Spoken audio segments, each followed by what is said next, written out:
श्री कनकधारा स्तोत्रम् अंगं हरे पुलकभूषणमाश्रयन्ति भृङ्गाङ्गनैव मुकुलाभरणं तमालम् अङ्गीकृताखिल विभूतिरपाङ्गलीला माङ्गल्यदास्तु मम मङ्गलदेवताया मुग्धा मुहुर्विदधति वदने मुरारे प्रेमत्रपा प्रणिहितानि गतागतानि मालादृशूरमधुकरेव महोत्पलेया सा मे श्रियं दिशतु सागरसम्भवाया विश्वामरेन्द्रपदविभ्रमदानदक्षम् आनन्दहेतुरधिकं मुरविद्दिशोऽपि ईशन्निषीदतु मयि क्षणमेक्षणार्धम् इन्दीवरोदरसहोदरमिन्दिराय आमीलिताक्षमधिगम्य मुदा मुकुन्दम् आनन्दकन्दमनिमेषमनङ्गतन्त्रम् आकेकरस्थिगकनिनिगपक्ष्मनेत्रम् भूते भवेन्मम भुजङ्गशयाङ्गनाय बाह्वान्तरे मधुजितः श्रितकौस्तुभेया हारावलीव हरिनीलमयी विभाति कामप्रदा भगवतोऽपि कटाक्षमाला कल्याणमावहतु मे कमलालयाया कालाम्बुदा ललितो रसिकैटभारे धाराधरे स्फुरति या तडिदङ्गनेव मातुः समस्तजगतां महनीयमूर्तिः भद्राणि मे दिशतु भार्गवनन्दनाय प्राप्तं पदं प्रथमतः खलु यत्प्रभावात् माङ्गल्यभाजि मधुमाथिनि मन्मथेन मय्यापतित्तदिह मन्थरमेक्षणार्धं मन्दालसं च मकरालय कन्यकाया दद्यादयानुपवनो द्रविडाम्बुधारा अस्मिन्न किञ्चन विहङ्गसि सौविषण्णे दुष्कर्म धर्ममपनीय चिराय दूरं नारायण प्रणयिनी नयनाम्बुवाः इष्टाविशिष्टमतयोऽपि ययादयाद्र दृष्टा त्रिविष्टपपदं सुलभं लभन्ते दृष्टिः प्रहिष्टिकमलोदरदीप्तिरेष्टां पुष्टिं कृपीष्ट मम पुष्करवेष्टिराय गिरिदेवतेति गरुडध्वजसुन्दरेति शाकम्भरेति शशिशेखरवल्लभेति सृष्टिस्थितिप्रलयकेलिषु संस्थितायै तस्यै नमस्त्रतिभुवनैकगुरुस्तरुण्यै श्रुत्यै नमोऽस्तु शुभकर्मफलप्रसूत्यै रत्यै नमोऽस्तु रमणीयगुणार्णवायै शक्त्यै नमोऽस्तु शतपत्रनिकेतनायै पुष्टे नमोऽस्तु पुरुषोत्तमवल्लभायै नमोऽस्तु नालेकनिभाननायै नमोऽस्तु दुग्धोदधिजन्मभूम्यै नमोऽस्तु सोमामृतसोदरायै नमोऽस्तु नारायणवल्लभायै सम्पत्कराणि सकलेन्द्रियनन्दनानि साम्राज्यदानि विभवानि सरोरुहाक्षि तद्वन्दनानि दुरिताहरणोद्यतानि मामेव मातरनिशां कलयन्तु मान्ये यत्कटाक्षमुपासनविधिः सेवकस्य सकलार्धसम्पदः सन्तनोति वचनाङ्गमानसे त्वां मुरारे हृदयेश्वरीं भजे सरसिजनिलये सरोजहस्ते धवलतमांसु गगन्धमाल्यशोभे भगवती हरिवल्लभे मनोज्ञे त्रिभुवनभूतिकरे प्रसीद मह्यम् दिग्धस्तिभिः कनककुम्भमुखावसृष्टा स्वरवाहिनी विमलचारुजलप्लुताङ्गीं प्रातर्नमामि जगतां जननीमशेषा लोकाधिनाथ गृहिणीममृताब्धिपुत्रीं कमले कमलाक्षवल्लभे त्वं करुणापूरतरङ्गितैरिपाङ्गे अवलोकय मां किञ्चनानां प्रथमं पात्रं कृत्रिमं दयाया स्तुवन्ति ये स्तुतिभिरमीभिरन्वहं त्रयीमयीं त्रिभुवनमातरं रमां गुणाधिका गुरुतरभाग्यभागिनो भवन्ति ते भुवि बुद्धभाविताशयाः। श्रीमहालक्ष्म्यष्टकम् इन्द्र उवाच नमस्तेस्तु महामाये श्रीपीठे सुरपूजिते शङ्खचक्रगदाहस्ते महालक्ष्मी नमोऽस्तुते। नमस्ते गरुडारूढे कोलासुरभयङ्करे सर्वपापहरे देवी महालक्ष्मी नमोऽस्तुते। सर्वज्ञे सर्ववरदे सर्वदुष्टभयङ्करी सर्वदुःखहरे देवी महालक्ष्मी नमोऽस्तुते। सिद्धिबुद्धिप्रदे देवी भुक्तिमुक्तिप्रदायिनी मन्त्रमूर्ते सदा देवी महालक्ष्मी नमोऽस्तुते। आद्यन्तरहिते देवी आद्यशक्ति महेश्वरी योगजे योगसम्भूते महालक्ष्मी नमोऽस्तुते। स्थूलसूक्ष्ममहारौद्रे महाशक्ति महोदरे महापापहरे देवी महालक्ष्मी नमोऽस्तुते। पद्मासनस्थिते देवी परब्रह्मस्वरूपिणी परमेशे जगन्मातर महालक्ष्मी नमोऽस्तुते। श्वेतांबरधरे देवी नानालंकारभूषिते जगत स्थिते जगन्मातर महालक्ष्मी नमोऽस्तुते। महालक्ष्म्यष्टकं स्तोत्रं यः पठेत् भक्तिमान् नरः सर्वसिद्धिमवाप्नोति राज्यं प्राप्नोति सर्वदा। एककाले पठे नित्यं महापापविनाशनं द्विकालं यः पठे नित्यं धनधान्यसमन्वितः त्रिकालं यः पठे नित्यं महाशत्रुविनाशनं महालक्ष्मीर्भवे नित्यं प्रसन्ना वरदा शुभा। श्रीसूक्ताम् ॐ हिरण्यवर्णां हरिणीं सुवर्णरजतस्रजां चन्द्रां हिरण्मयीं लक्ष्मीं जातवेदुमावह ताम आवह जातवेदो लक्ष्मीमनपगामिनीं यस्यां हिरण्यं विन्देयं गामस्वं पुरुषानहम् अश्वपूर्वां रथमध्यां हस्तिनादप्रबोधिनीं श्रियं देवीमुपहवै श्रीर्मां देवी जुष्वतां कां सोस्मितां हिरण्यप्राकारा वाद्रां ज्वलन्तीं तृप्तां तर्पयन्तीं पद्मे स्थितां पद्मवर्णां तामिहोपहवे श्रियं चन्द्रां प्रभासां यशसा ज्वलन्तीं श्रियं लोके देवजुष्टामुदारां तां पद्मनीं शरणम् अहं प्रपद्ये अलक्षिर्मे नश्यतां त्वां वृणे आदित्यवर्णे तपसोऽधिजातो वनस्पतिस्तौ वृक्षोऽथ विल्लवः तस्य फलानि तपसानुदन्तु मायान्तराजाश्च वाह्या अलक्ष्मीः उपैतु मां देवि सखः कीर्तिश्चामणिना सह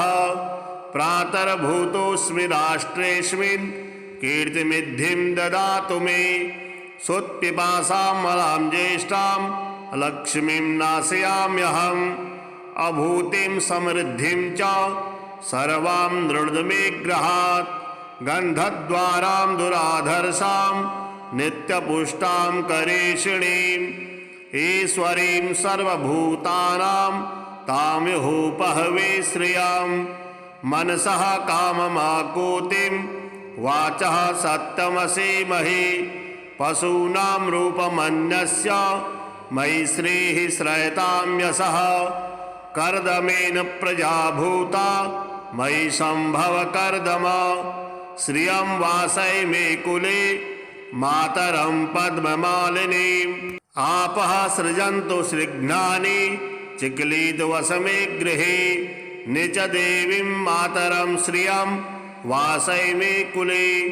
आर्द्रां पुष्करणीं पुष्टिं पिङ्गलां पद्ममालिनीं चन्द्रां हिरण्मयीं लक्ष्मीं जातवेदुमावह आर्द्रां यः करणीं यष्टिं सुवर्णां हेममालिनीं सूर्यां हिरण्मयीं लक्ष्मीं जातवेदुमावह ताम आवह जातवेदु लक्ष्मीमनपगामिनीं यस्यां हिरण्यं प्रभूतां गावो दासु अश्वान् विन्देयां पुरुषानहं यः शुचिः प्रयतो भूत्वा जुह्यादाजमन्वहं श्रियः पञ्चदशर्चं च श्रीकामः सततं जपेत् अंगं हरे पुलकभूषणमाश्रयन्ति भृङ्गाङ्गनैव मुकुलाभरणं तमालम् अङ्गीकृताखिल विभूतिरपाङ्गलीला माङ्गल्यदास्तु मम मङ्गलदेवताया मुग्धा मुहुर्विदधति वदने मुरारे प्रेमत्रपा प्रणिहितानि गतागतानि मालादृशूरमधुकरेव महोत्पलेया सा मे श्रियं दिशतु सागरसम्भवाय विश्वामरेन्द्रपदविभ्रमदानदक्षम् आनन्दहेतुरधिकं मुरविद्दिशोऽपि ईशन्निषीदतु मयि क्षणमेक्षणार्धम् इन्दीवरोदरसहोदरमिन्दिराय आमीलिताक्षमधिगम्य मुदा मुकुन्दम् आनन्दकन्दमनिमेषमनङ्गतन्त्रम् आकेकरस्थिगकने निगपक्ष्मनेत्रम् भूते भवेन्मम भुजङ्गशयाङ्गनाय बाह्वान्तरे मधुजितः श्रितकौस्तुभेया हारावलीव हरिनीलमयी विभाति कामप्रदा भगवतोऽपि कटाक्षमाला कल्याणमावहतु मे कमलालयाय कालाम्बुदा ललितो रसिकैटभारे धाराधरे स्फुरति या तडिदङ्गनेव मातुः समस्तजगतां महनीयमूर्तिः भद्राणि मे दिशतु भार्गवनन्दनाय प्राप्तं पदं प्रथमतः खलु यत्प्रभावात् माङ्गल्यभाजि मधुमाथिनि मन्मथेन मय्यापतित्तदिह मन्थरमेक्षणार्धम् मन्दालसं च मकरालयकन्यकाय दद्यादयानुपवनो द्रविडाम्बुधारा अस्मिन्न किञ्चन विहङ्गसि सौविषण्णे दुष्कर्मधर्ममपनीय चिराय दूरम् नारायणप्रणयिनी नयनाम्बुवाः इष्टाविशिष्टमतयोऽपि यया दयाद्रा दृष्टा त्रिविष्टपदं सुलभं लभन्ते दृष्टिः प्रहिष्टिकमलोदरदीप्तिरेष्टां पुष्टिं कृपेष्ट मम पुष्करवेष्टिराय गिरिदेवतेति गरुडध्वजसुन्दरेति शाकम्भरेति शशिशेखरवल्लभेति सृष्टिस्थितिप्रलयकेलिषु संस्थितायै तस्यै नमस्त्रति भुवनैकगुरुस्तरुण्यै श्रुत्यै नमोऽस्तु शुभकर्मफलप्रसूत्यै रत्यै नमोऽस्तु रमणीयगुणार्णवायै शक्त्यै नमोऽस्तु शतपत्रनिकेतनायै पुष्टे नमोऽस्तु पुरुषोत्तमवल्लभायै नमोऽस्तु नालेकनिभाननायै नमोऽस्तु दुग्धोदधिजन्मभूम्यै नमोऽस्तु सोमामृतसोदरायै नमोऽस्तु नारायणवल्लभायै सम्पत्कराणि सकलेन्द्रियनन्दनानि साम्राज्यदानि विभवानि सरोरुहाक्षि तद्वन्ननानि दुरिताहरणोद्यतानि मामेव मातरनिशां कलयन्तु मान्ये यत्कटाक्षमुपासनविधिः सेवकस्य सकलार्धसम्पदः सन्तनोति वचनाङ्गमानसे त्वां मुरारे हृदयेश्वरीं भजे सरसिजनिलये सरोजहस्ते धवलतमांशुगन्धमाल्यशोभे भगवती हरिवल्लभे मनोज्ञे त्रिभुवनभूतिकरे प्रसीद मह्यम् दिग्धस्तिभिः कनककुम्भमुखावसृष्टा स्वरवाहिनी विमलचारुजलप्लुताङ्गीं प्रातर्नमामि जगतां जननीमशेषा लोकाधिनाथ गृहिणीममृताब्धिपुत्रीं कमले कमलाक्षवल्लभे त्वं करुणापूरतरङ्गितैरिपाङ्गे अवलोकय मां किञ्चनानां प्रथमं पात्रं कृत्रिमं दयाया स्तुवन्ति ये स्तुतिभिरमीभिरन्वहं त्रयीमयीं त्रिभुवनमातरं रमां गुणाधिका गुरुतरभाग्यभागिनो भवन्ति ते भुवि बुद्धभाविताशयाः श्रीमहालक्ष्म्यष्टकम् इन्द्र उवाच नमस्तेस्तु महामाये श्रीपीठे सुरपूजिते शङ्खचक्रगदाहस्ते महालक्ष्मी नमोऽस्तु ते नमस्ते गरुडारूढे कोलासुरभयङ्करे सर्वपापहरे देवी महालक्ष्मी नमोऽस्तु ते सर्वज्ञे सर्ववरदे सर्वदुष्टभयङ्करी सर्वदुःखहरे देवी महालक्ष्मी नमोऽस्तु ते सिद्धिबुद्धिप्रदे देवी भुक्तिमुक्तिप्रदायिनी मन्त्रमूर्ते सदा देवी महालक्ष्मी नमोऽस्तु ते आद्यन्तरहिते देवी आद्यशक्ति महेश्वरी योगजे योगसम्भूते महालक्ष्मी नमोऽस्तु ते स्थूलसूक्ष्ममहारौद्रे महाशक्ति महोदरे महापापहरे देवी महालक्ष्मी नमोऽस्तु ते पद्मासनस्थिते देवी परब्रह्मस्वरूपिणी परमेशे जगन्मातर महालक्ष्मी नमोऽस्तु ते श्वेतांबरधरे देवी नानालंकारभूषिते जगत्स्थिते जगन्मातर महालक्ष्मी नमोऽस्तु ते महालक्ष्म्यष्टकं स्तोत्रं यः पठेत् भक्तिमान् नरः सर्वसिद्धिमवाप्नोति राज्यं प्राप्नोति सर्वदा एककाले पठे नित्यं महापापविनाशनं द्विकालं यः पठे नित्यं धनधान्यसमन्वितः त्रिकालं यः पठे नित्यं महाशत्रुविनाशनं महालक्ष्मीर्भवे नित्यं प्रसन्ना वरदा शुभा श्रीसूक्ताम् ॐ हिरण्यवर्णां हरिणीं सुवर्णरजतस्रजां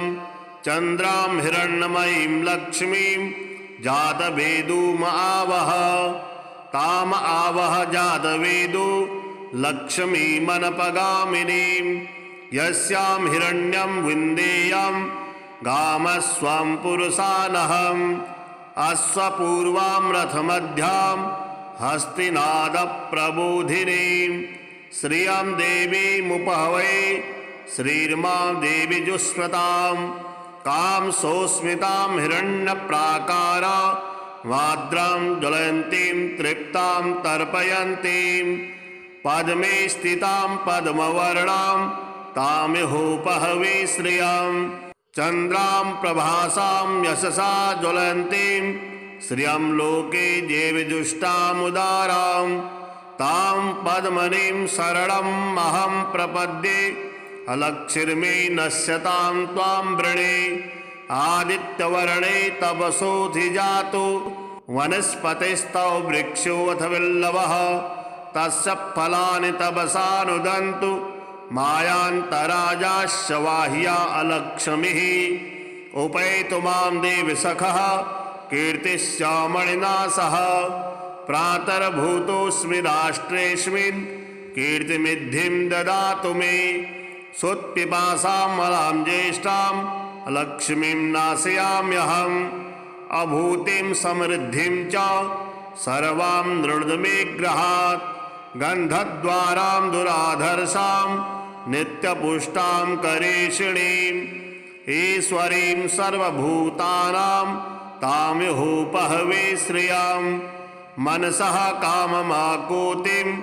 वाचः सत्यमसीमहि पशूनां रूपमन्यस्य मयि श्रीः श्रयतां यशः कर्दमेन प्रजा भूता मयि सम्भव कर्दम श्रियं वासय मे कुले मातरं पद्ममालिनीम्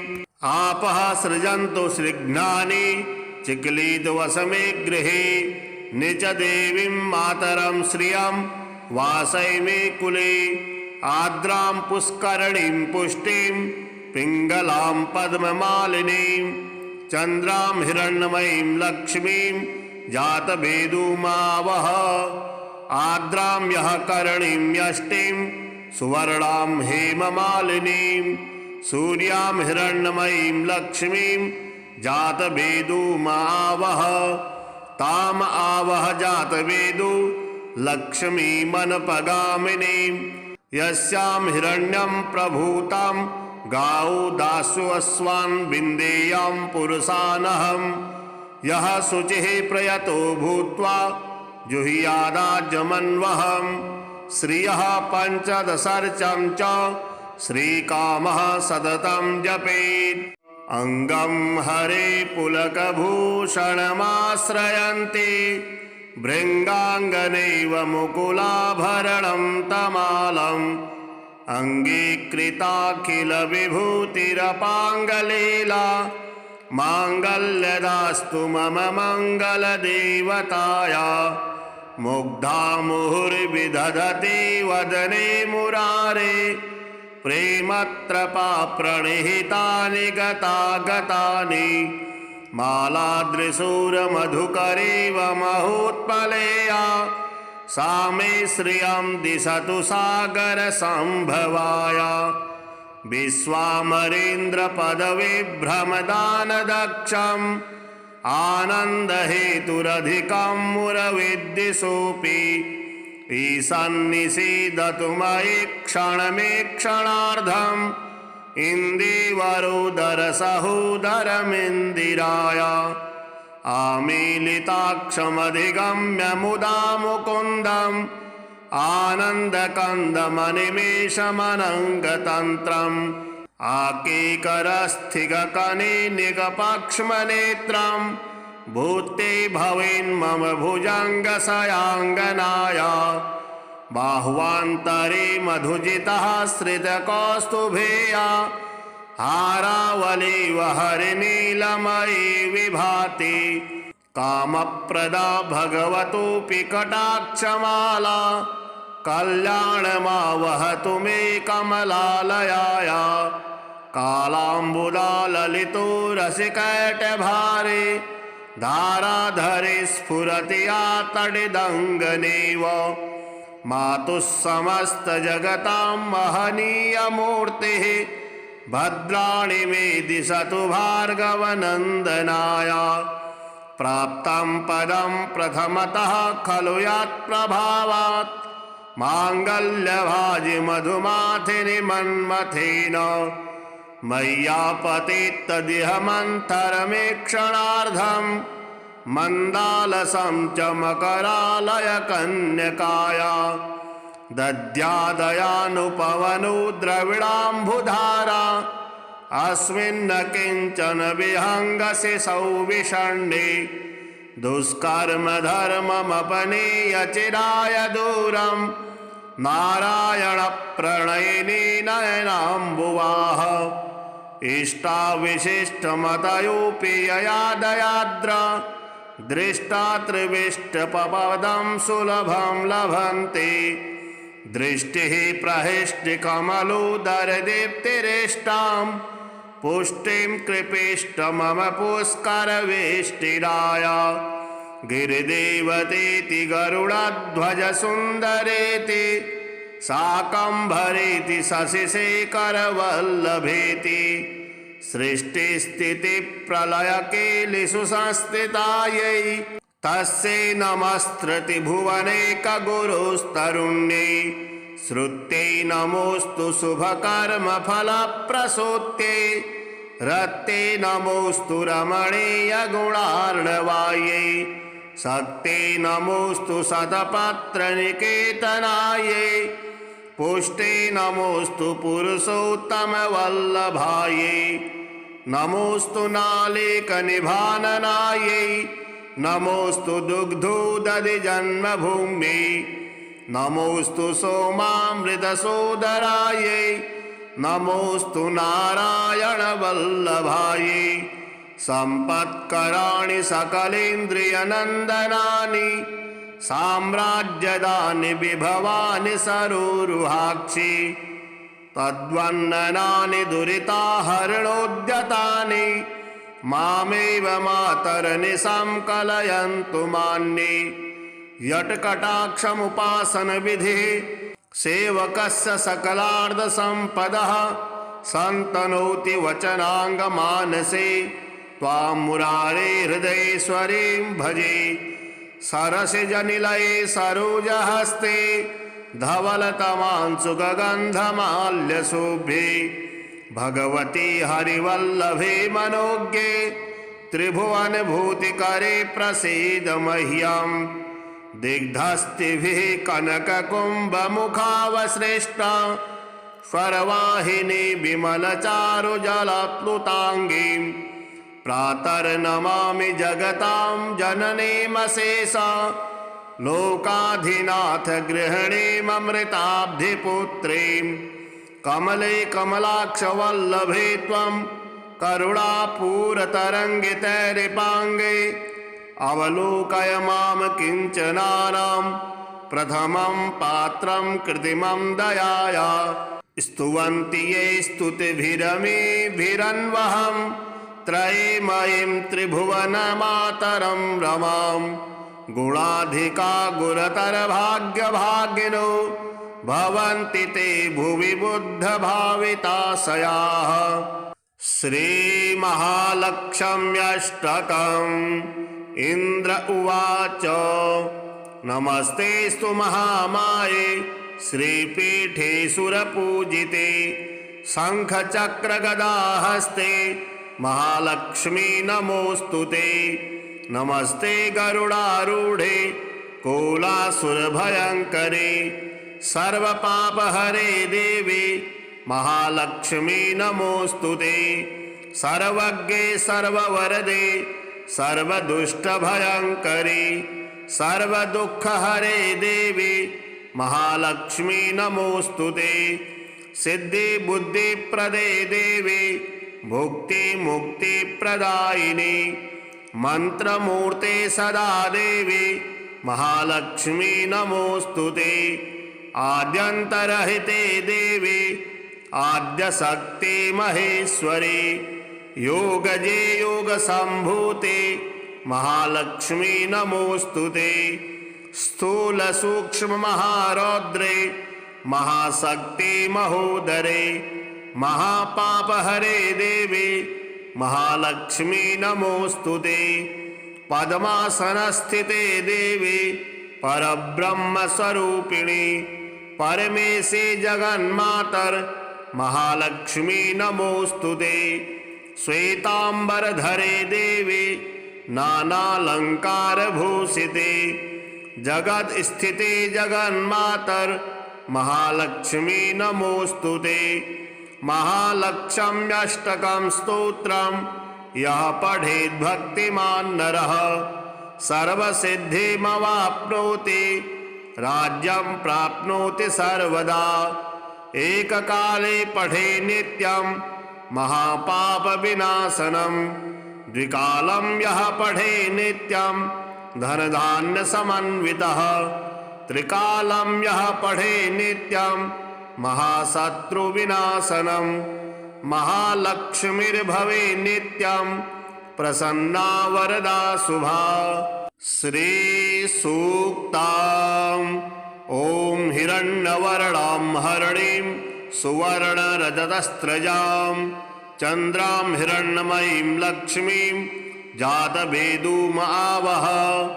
ताम आवह जातवेदो लक्ष्मीमनपगामिनीं यस्यां हिरण्यं विन्देयं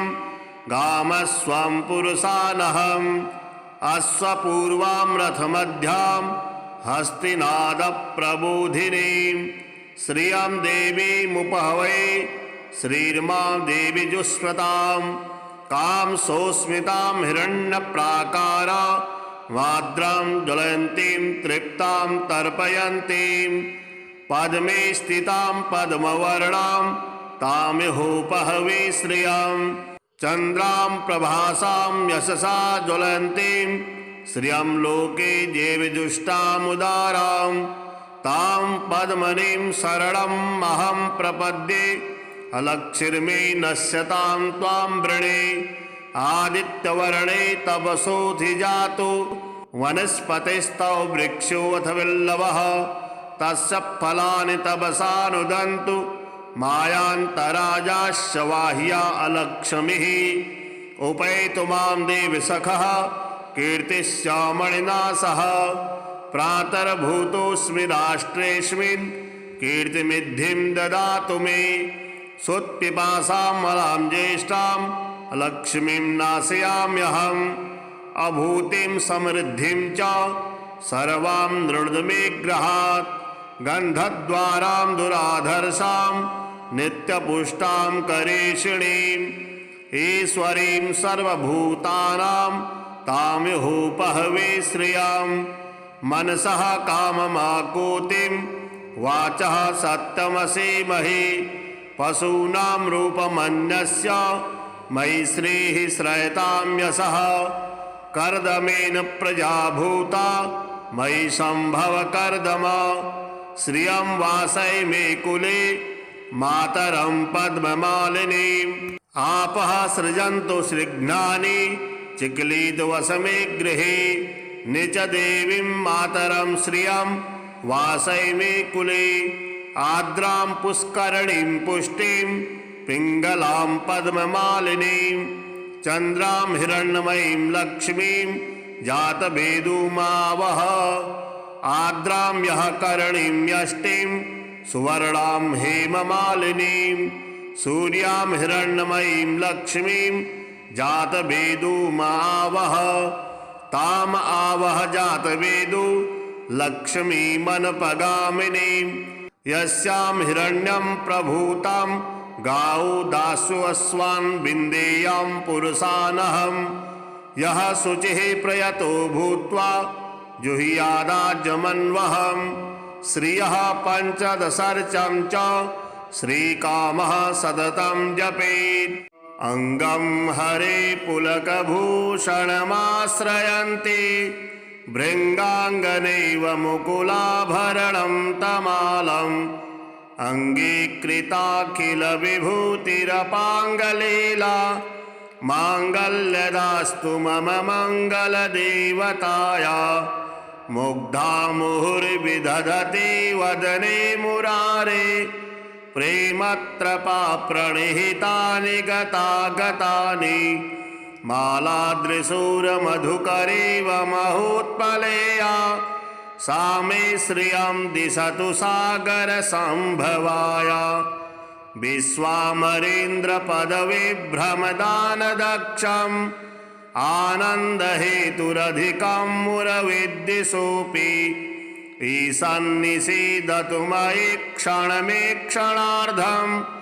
इन्दीवरोदरसहोदरमिन्दिराय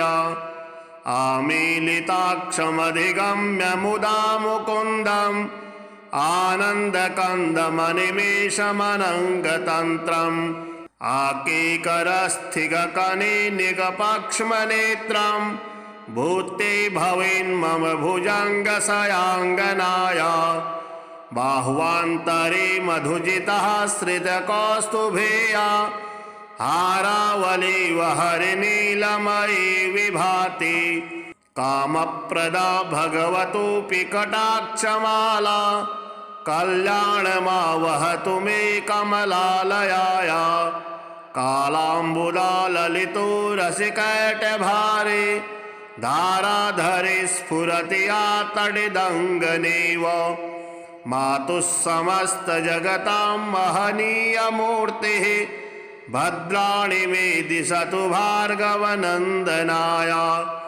प्राप्तं पदं प्रथमतः खलु यत्प्रभावात् माङ्गल्यभाजि मधुमाथिनि मन्मथेन मय्यापतित्तदिह मन्थरमेक्षणार्धम् मन्दालसं च मकरालय कन्यकाय दद्यादयानुपवनो द्रविडाम्बुधारा अस्मिन्न किञ्चन विहङ्गसि सौविषण्णे दुष्कर्म धर्ममपनीय चिराय दूरं नारायण प्रणयिनी नयनाम्बुवाः इष्टाविशिष्टमतयोऽपि ययादयाद्र दृष्टा त्रिविष्टपपदं सुलभं लभन्ते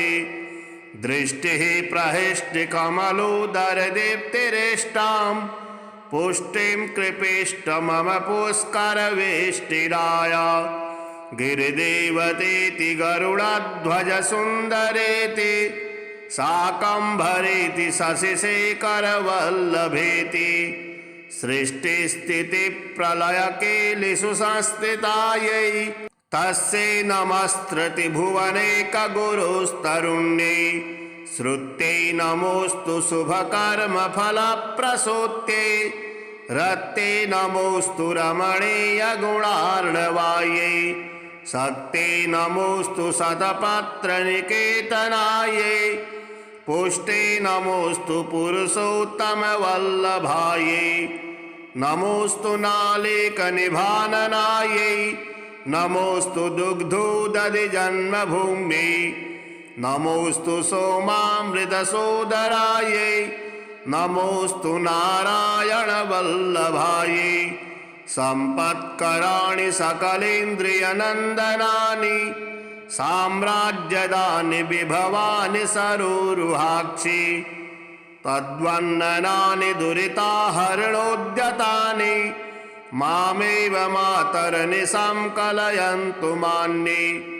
यत्कटाक्षमुपासनविधिः सेवकस्य सकलार्धसम्पदः सन्तनोति वचनाङ्गमानसे त्वां मुरारे हृदयेश्वरीं भजे सरसिजनिलये सरोजहस्ते धवलतमांशुगन्धमाल्यशोभे भगवती हरिवल्लभे मनोज्ञे त्रिभुवनभूतिकरे प्रसीद मह्यम् दिग्धस्तिभिः कनककुम्भमुखावसृष्टा स्वरवाहिनी विमलचारुजलप्लुताङ्गीं प्रातर्नमामि जगतां जननीमशेषा लोकाधिनाथ गृहिणीममृताब्धिपुत्रीं कमले कमलाक्षवल्लभे त्वं करुणापूरतरङ्गितैरिपाङ्गे अवलोकय मां किञ्चनानां प्रथमं पात्रं कृत्रिमं दयाया स्तुवन्ति ये स्तुतिभिरमीभिरन्वहं त्रयीमयीं त्रिभुवनमातरं रमां गुणाधिका गुरुतरभाग्यभागिनो भवन्ति ते भुवि बुद्धभाविताशयाः। श्रीमहालक्ष्म्यष्टकम्। इन्द्र उवाच नमस्तेस्तु महामाये श्रीपीठे सुरपूजिते शङ्खचक्रगदाहस्ते महालक्ष्मी नमोऽस्तुते। नमस्ते गरुडारूढे कोलासुरभयङ्करे सर्वपापहरे देवी महालक्ष्मी नमोऽस्तुते। सर्वज्ञे सर्ववरदे सर्वदुष्टभयङ्करे सर्वदुःखहरे देवी महालक्ष्मी नमोऽस्तुते। सिद्धिबुद्धिप्रदे देवी भुक्तिमुक्तिप्रदायिनी मन्त्रमूर्ते सदा देवी महालक्ष्मी नमोऽस्तुते। आद्यन्तरहिते देवी आद्यशक्ति महेश्वरी योगजे योगसम्भूते महालक्ष्मी नमोऽस्तुते। स्थूलसूक्ष्ममहारौद्रे महाशक्ति महोदरे महापापहरे देवी महालक्ष्मी नमोऽस्तुते। पद्मासनस्थिते देवी परब्रह्मस्वरूपिणी परमेशे जगन्मातर महालक्ष्मी नमोऽस्तुते। श्वेतांबरधरे देवी नानालंकारभूषिते जगत्स्थिते जगन्मातर महालक्ष्मी नमोऽस्तुते। महालक्ष्म्यष्टकं स्तोत्रं यः पठेत् भक्तिमान् नरः सर्वसिद्धिमवाप्नोति राज्यं प्राप्नोति सर्वदा। एककाले पठे नित्यं महापापविनाशनं द्विकालं यः पठे नित्यं धनधान्यसमन्वितः त्रिकालं यः पठे नित्यं महाशत्रुविनाशनं महालक्ष्मीर्भवे नित्यं प्रसन्ना वरदा शुभा। श्रीसूक्ताम्। ॐ हिरण्यवर्णां हरिणीं सुवर्णरजतस्रजां चन्द्रां हिरण्मयीं लक्ष्मीं जातवेदुमावह ताम आवह जातवेदो लक्ष्मीमनपगामिनीं यस्यां हिरण्यं विन्देयं गामस्वं पुरुषानहम् अश्वपूर्वां रथमध्यां हस्तिनादप्रबोधिनीं श्रियं देवीमुपहवे श्रीर्मां देवी जुष्मतां कां सोस्मितां हिरण्यप्राकारा वाद्रां ज्वलन्तीं तृप्तां तर्पयन्तीं पद्मे स्थितां पद्मवर्णां तामिहोपहवे श्रियं चन्द्रां प्रभासां यशसा ज्वलन्तीं श्रियं लोके देवजुष्टामुदारां तां पद्मनीं शरणम् अहं प्रपद्ये अलक्षिर्मे नश्यतां त्वां वृणे आदित्यवर्णे तपसोऽधिजातो वनस्पतिस्तव वृक्षोऽथ विल्लवः तस्य फलानि तपसानुदन्तु मायान्तराजाश्च वाह्या अलक्ष्मीः उपैतु मां देवि सखः कीर्तिश्चामणिना सह प्रातर्भूतोऽस्मि राष्ट्रेऽस्मिन् कीर्तिमिद्धिं ददातु मे सुत्पिपासां मलां ज्येष्ठां लक्ष्मीं नाशयाम्यहम् अभूतिं समृद्धिं च सर्वां नृणुद मे गृहात् गन्धद्वारां दुराधर्षां नित्यपुष्टां करेषिणीं ईश्वरीं सर्वभूतानां तामिहोपहवे श्रियं मनसः काममाकोतिं वाचः सत्यमसेमहि पशूनां रूपमन्यस्य मयि श्रीः श्रयतां यशः कर्दमेन प्रजा भूता मयि सम्भव कर्दम श्रियं वासय मे कुले मातरं पद्ममालिनीम् आपः सृजन्तु सृघ्नानि चिक्लीदवसमे गृहे निच देवीं मातरं श्रियं वासय मे कुले आर्द्रां पुष्करणीं पुष्टिं पिङ्गलां पद्ममालिनीं चन्द्रां हिरण्मयीं लक्ष्मीं जातवेदुमावह आर्द्रां यः करणीं यष्टिं सुवर्णां हेममालिनीं सूर्यां हिरण्मयीं लक्ष्मीं जातवेदुमावह ताम आवह जातवेदु लक्ष्मीमनपगामिनीं यस्यां हिरण्यं प्रभूतां गावो दास्यो अश्वान् विन्देयां पुरुषानहं यः शुचिः प्रयतो भूत्वा जुह्यादाज्यमन्वहं श्रियः पञ्चदशर्चं च श्रीकामः सततं जपेत् अंगं हरे पुलकभूषणमाश्रयन्ति भृङ्गाङ्गनैव मुकुलाभरणं तमालम्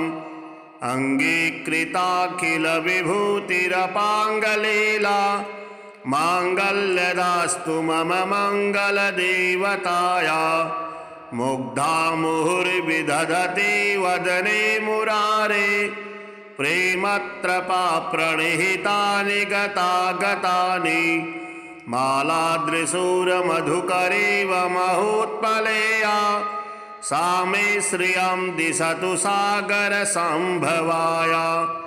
विश्वामरेन्द्रपदविभ्रमदानदक्षम्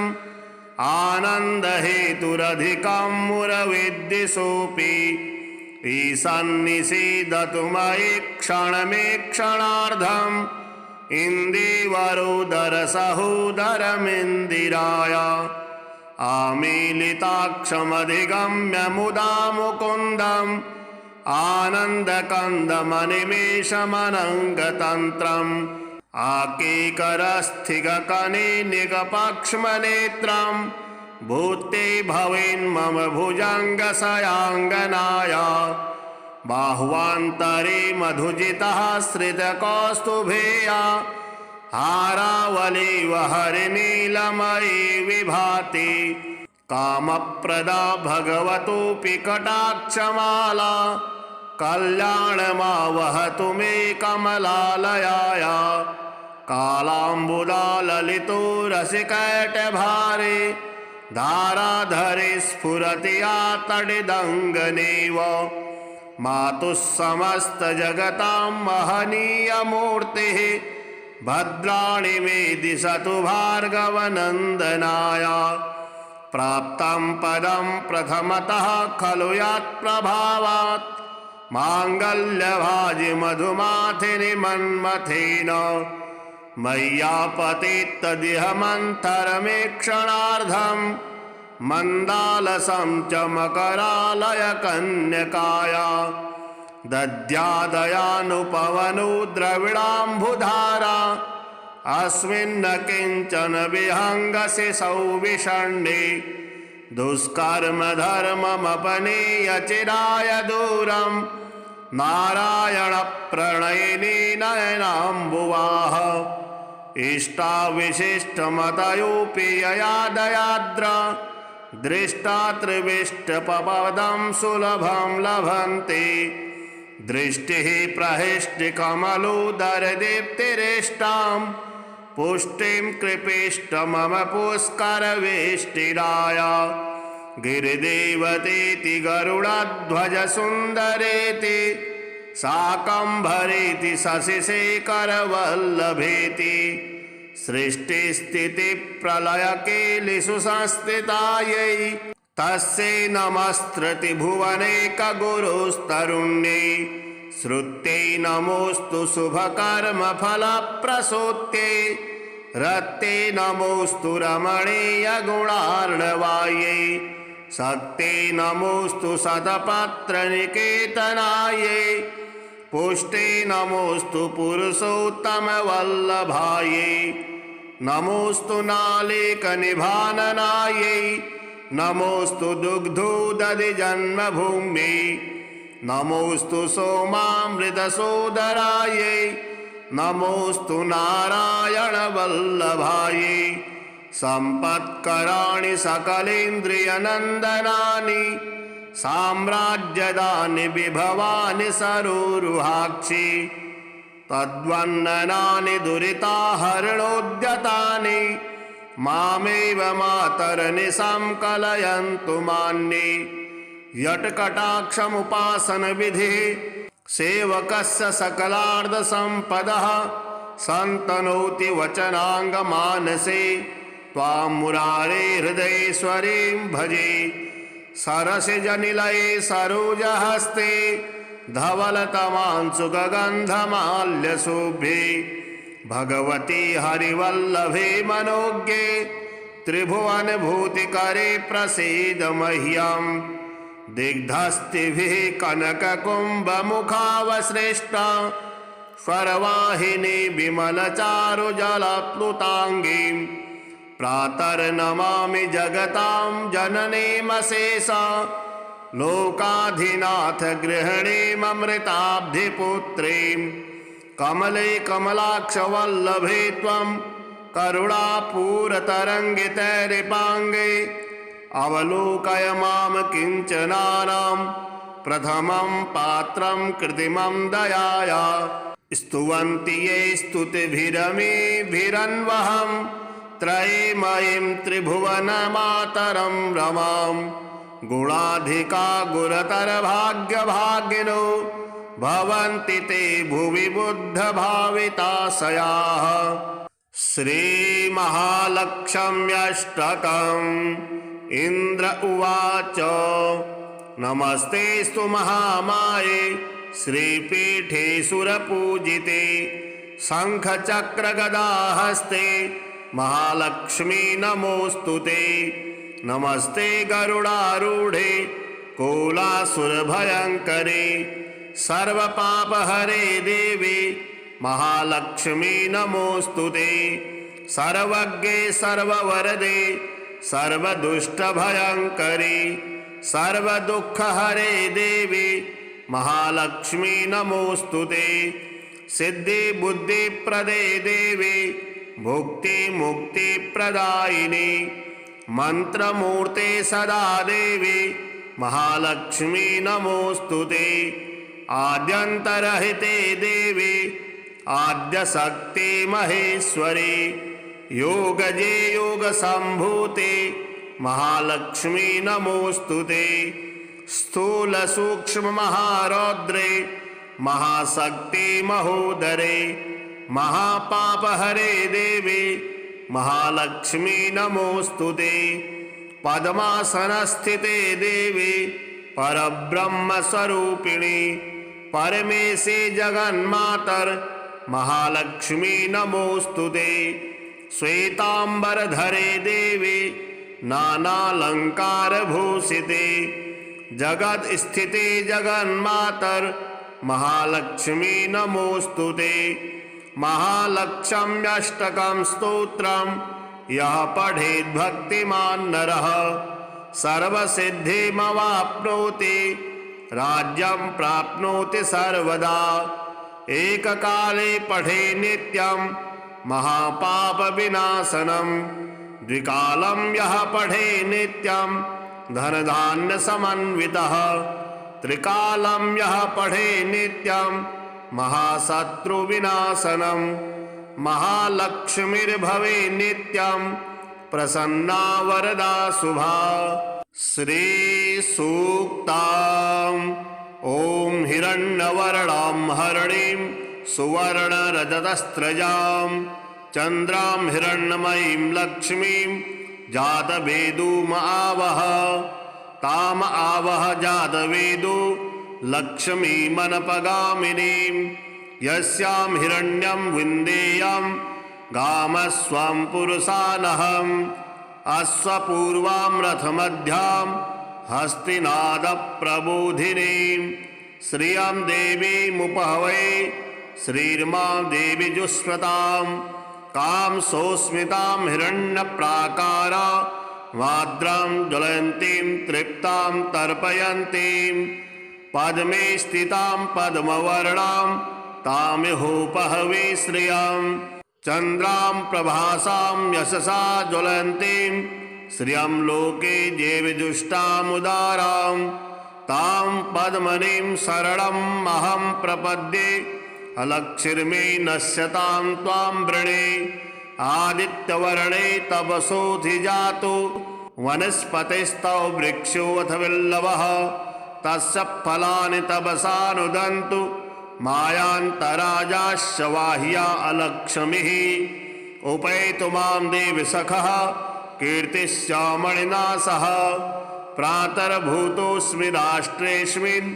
कीर्तिमिद्धिं ददातु मे सुत्पिपासां मलां ज्येष्ठां लक्ष्मीं नाशयाम्यहम् अभूतिं समृद्धिं च सर्वां नृणुमे गृहात् गन्धद्वारां दुराधर्षां नित्यपुष्टां करेषिणीम् ईश्वरीं सर्वभूतानां तामिहोपहवे श्रियां मनसः काममाकूतिं वाचः सत्यमसीमहि पशूनां रूपमन्यस्य मयि श्रीः श्रयतां यशः कर्दमेन प्रजा भूता मयि सम्भव कर्दम श्रियं वासय मे कुले मातरं पद्ममालिनीम् आपः सृजन्तु स्निग्धानि चिक्लीदवसमे गृहे निच देवीं मातरं श्रियं वासय मे कुले आर्द्रां पुष्करणीं पुष्टिं पिङ्गलां पद्ममालिनीं चन्द्रां हिरण्मयीं लक्ष्मीं जातवेदुमावह आर्द्रां यः करणीं यष्टिं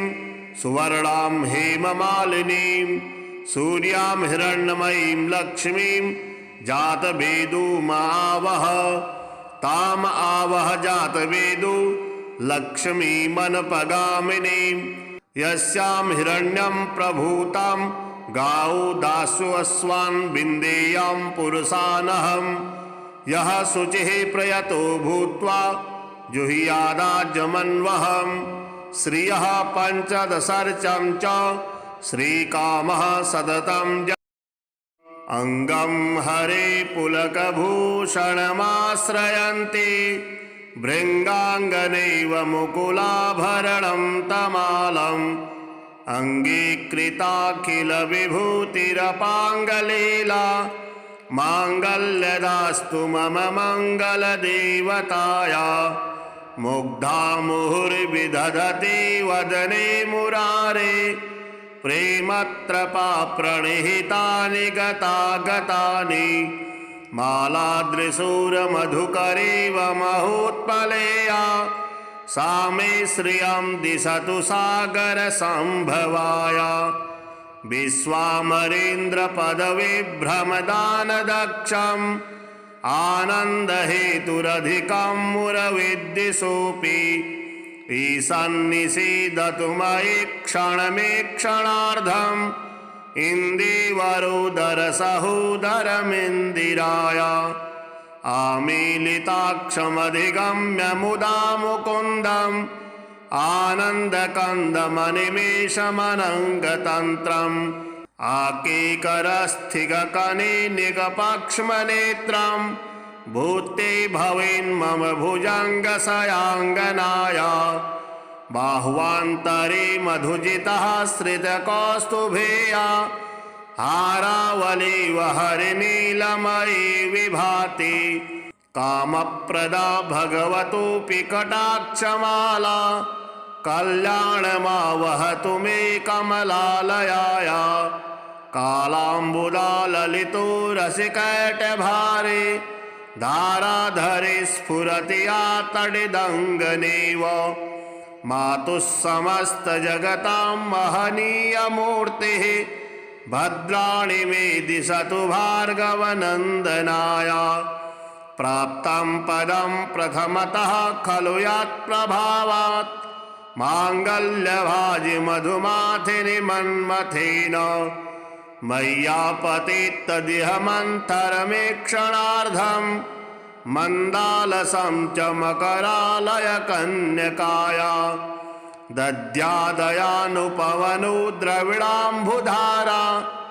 अस्मिन्न किञ्चन विहङ्गसि सौविषण्णे दुष्कर्म धर्ममपनीय चिराय दूरं नारायण प्रणयिनी नयनाम्बुवाः इष्टाविशिष्टमतयोऽपि ययादयाद्र दृष्टा त्रिविष्टपपदं सुलभं लभन्ते दृष्टिः प्रहिष्टिकमलोदरदीप्तिरेष्टां पुष्टिं कृपिष्ट मम पुष्करवेष्टिराय गिरिदेवतेति गरुडध्वजसुन्दरेति शाकम्भरेति शशिशेखरवल्लभेति सृष्टिस्थितिप्रलयकेलिषु संस्थितायै तस्यै नमस्त्रति भुवनैकगुरुस्तरुण्यै श्रुत्यै नमोऽस्तु शुभकर्मफलप्रसूत्यै रत्यै नमोऽस्तु रमणीयगुणार्णवायै शक्त्यै नमोऽस्तु शतपत्रनिकेतनायै पुष्टे नमोऽस्तु पुरुषोत्तमवल्लभायै नमोऽस्तु नालेकनिभाननायै नमोऽस्तु दुग्धोदधिजन्मभूम्यै नमोऽस्तु सोमामृतसोदरायै नमोऽस्तु नारायणवल्लभायै सम्पत्कराणि सकलेन्द्रियनन्दनानि साम्राज्यदानि विभवानि सरोरुहाक्षि तद्वन्ननानि दुरिताहरणोद्यतानि मामेव मातरनिशां कलयन्तु मान्ये यत्कटाक्षमुपासनविधिः सेवकस्य सकलार्धसम्पदः सन्तनोति वचनाङ्गमानसे त्वां मुरारे हृदयेश्वरीं भजे सरसिजनिलये सरोजहस्ते धवलतमांशुगन्धमाल्यशोभे भगवती हरिवल्लभे मनोज्ञे त्रिभुवनभूतिकरे प्रसीद मह्यम् दिग्धस्तिभिः कनककुम्भमुखावसृष्टा स्वरवाहिनी विमलचारुजलप्लुताङ्गीं प्रातर्नमामि जगतां जननीमशेषा लोकाधिनाथ गृहिणीममृताब्धिपुत्रीं कमले कमलाक्षवल्लभे त्वं करुणापूरतरङ्गितैरिपाङ्गे अवलोकय मां किञ्चनानां प्रथमं पात्रं कृत्रिमं दयाया स्तुवन्ति ये स्तुतिभिरमीभिरन्वहं त्रयीमयीं त्रिभुवनमातरं रमां गुणाधिका गुरुतरभाग्यभागिनो भवन्ति ते भुवि बुद्धभाविताशयाः श्रीमहालक्ष्म्यष्टकम् इन्द्र उवाच नमस्तेस्तु महामाये श्रीपीठे सुरपूजिते शङ्खचक्रगदाहस्ते महालक्ष्मी नमोऽस्तु ते नमस्ते गरुडारूढे कोलासुरभयङ्करे सर्वपापहरे देवी महालक्ष्मी नमोऽस्तु ते सर्वज्ञे सर्ववरदे सर्वदुष्टभयङ्करी सर्वदुःखहरे देवी महालक्ष्मी नमोऽस्तु ते सिद्धिबुद्धिप्रदे देवी भुक्तिमुक्तिप्रदायिनी मन्त्रमूर्ते सदा देवी महालक्ष्मी नमोऽस्तु ते आद्यन्तरहिते देवी आद्यशक्ति महेश्वरी योगजे योगसम्भूते महालक्ष्मी नमोऽस्तु ते स्थूलसूक्ष्ममहारौद्रे महाशक्ति महोदरे महापापहरे देवी महालक्ष्मी नमोऽस्तु ते पद्मासनस्थिते देवी परब्रह्मस्वरूपिणी परमेशे जगन्मातर महालक्ष्मी नमोऽस्तुते। श्वेतांबरधरे देवी नानालंकारभूषिते जगत्स्थिते जगन्मातर महालक्ष्मी नमोऽस्तुते। महालक्ष्म्यष्टकं स्तोत्रम् यः पठेत् भक्तिमान् नरः सर्वसिद्धिमवाप्नोति राज्यं प्राप्नोति सर्वदा। एककाले पठे नित्यं महापापविनाशनं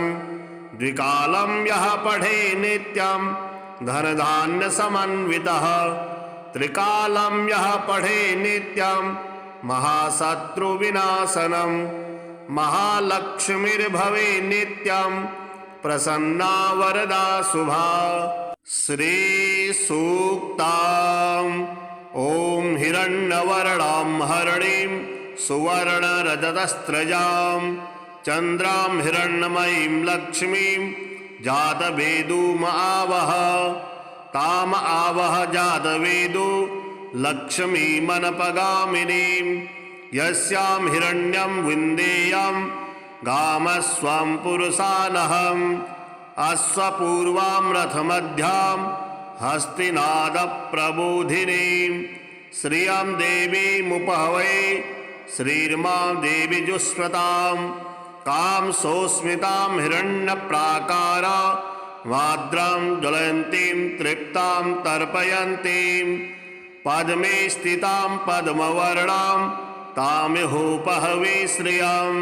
चन्द्रां प्रभासां यशसा ज्वलन्तीं श्रियं लोके देवजुष्टामुदारां तां पद्मनीं शरणम् अहं प्रपद्ये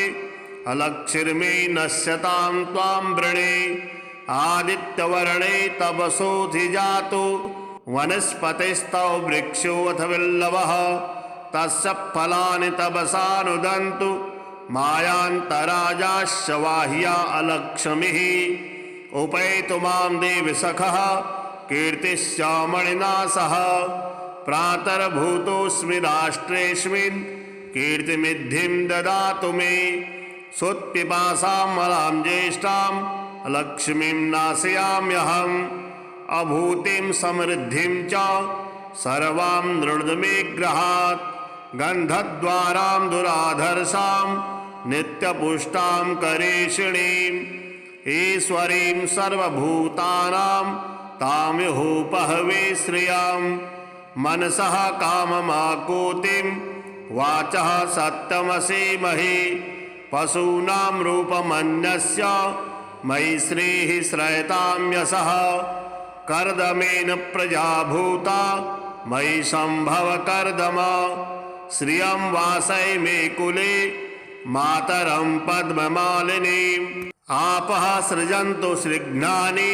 चिक्लीदवसमे गृहे निच देवीं मातरं श्रियं वासय मे कुले आर्द्रां पुष्करणीं पुष्टिं पिङ्गलां पद्ममालिनीं चन्द्रां हिरण्मयीं लक्ष्मीं जातवेदुमावह आर्द्रां यः करणीं यष्टिं सुवर्णां हेममालिनीं सूर्यां हिरण्मयीं लक्ष्मीं जातवेदुमावह ताम आवह जातवेदु लक्ष्मीमनपगामिनीं यस्यां हिरण्यं प्रभूतां गावो दासो अश्वान् विन्देयां पुरुषानहम् यः शुचिः प्रयतो भूत्वा जुह्यादाजमन्वहम् श्रियः पञ्चदशर्चं च श्रीकामः सततं जपेत्।